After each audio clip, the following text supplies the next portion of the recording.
Now, what we see pre-market is that yields are generally trending to the upside. Again, this is the 10-minute chart of the 10-year yield. Now, the reason why this is important is because Friday afternoon, and notice how this came out on Friday, Moody's did this on purpose. And honestly, not a bad thing, because if it came out during market hours or pre-market, the markets would have collapsed. They basically downgraded the U.S. debt rating to negative. I'm sure we all heard about it at this point. Now, again, the only reason this matters, and it doesn't really matter too much in the near term, is that ultimately the lower the debt rating of the U.S. gets, the less control the Fed has. Now, let me explain this, right? So we're all conditioned to think that the Federal Reserve can raise interest rates, can lower interest rates, can hold interest rates, and that they basically can control everything. That is incorrect.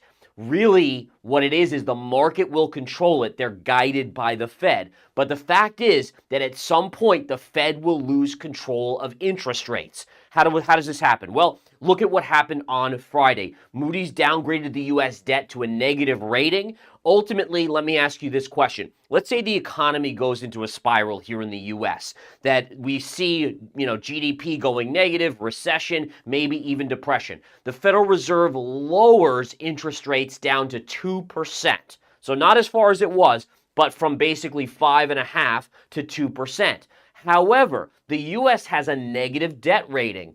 Other countries which are buying the U.S. debt and giving us billions, if not trillions of dollars per year, they say, listen, we're not going to just take 2% as a yield or an interest rate on your debt if we're buying your debt, because we don't think, based on your negative rating, that you're ever going to pay us back.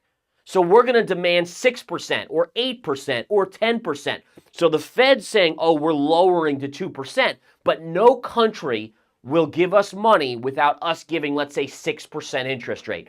That's the market that will eventually wrestle control away from the Federal Reserve. And that's what we have to be worried about here. When that happens, folks, that is the end of this game. That is the cataclysmic end to this debt-laden society and world that we live in. There will be an economic reset at that point because, again, it's unsustainable at these levels of debt in the U.S., nearing $34 trillion. Look at Japan, look at China. I mean, it's everyone just spitting out debt. Eventually, people will not be okay with buying other countries' debt when there's no chance of getting paid back. All right. Going back to the charts right here, yields are inching up on the 10-minute chart. What do you guys think that the S&P is doing if yields are going up? And the answer would be we are inching down. So remember the relationship. Right now, when yields go up, the market tends to inch lower. Now, listen, this is not a big sell. I mean, this is a Monday. We're closing in on the Thanksgiving holiday, a little over a week away. But again, you see the correlation. Yields going up, markets will come down just a little bit. Now, couple charts I want to go over today because we do have some interesting stuff.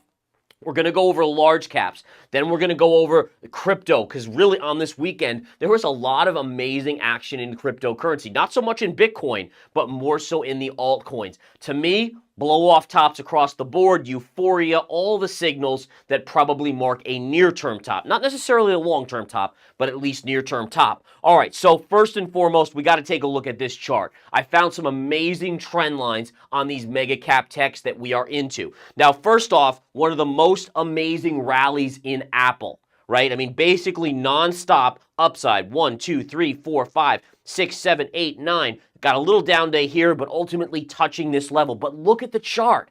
This is what absolutely blows my mind, is how the chart can align. So we are into major, I repeat, major resistance on Apple. And Apple is also overbought. Take a look at the RSI when you have a chance.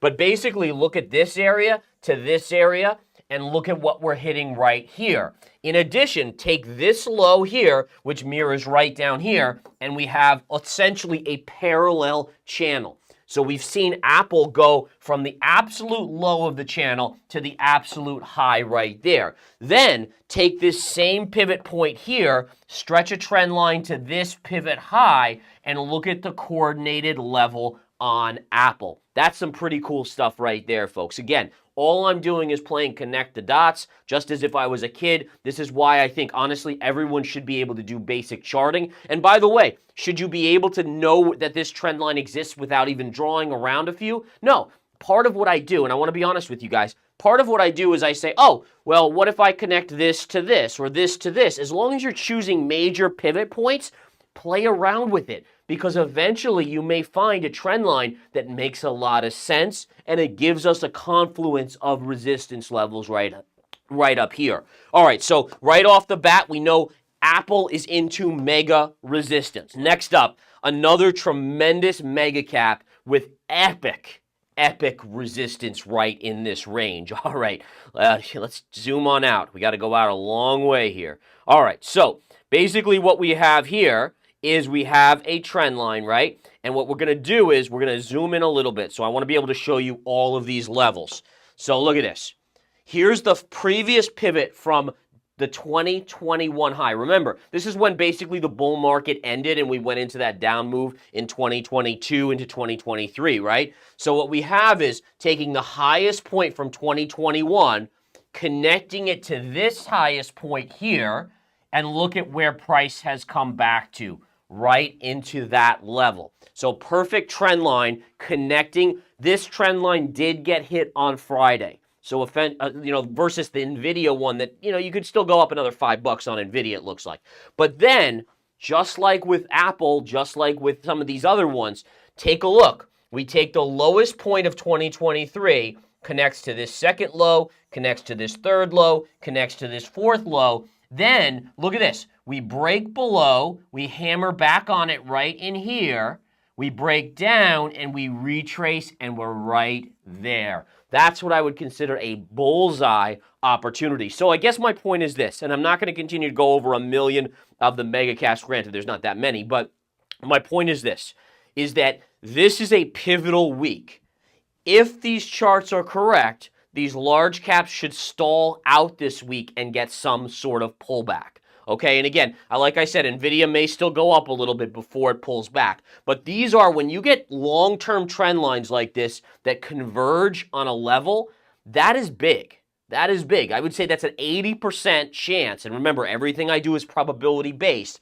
But basically 80% chance that we see some sort of pullback. Now, what we don't know is it going to be a $5 pullback or a $15 or a $30 pullback, right? That's the question. Is it going to be a pullback that makes a bull flag before another move up, or is it going to be a reversal move to the downside? That you don't know. That's only going to be revealed as we see the pullback, right? So again, you have the move up into resistance. You don't know, is it going to go like this, which is a bull flag? Is it going to go like this, which is a reversal? We have to wait and see. And this is the beauty of it. Remember, folks, a chart is like a puzzle.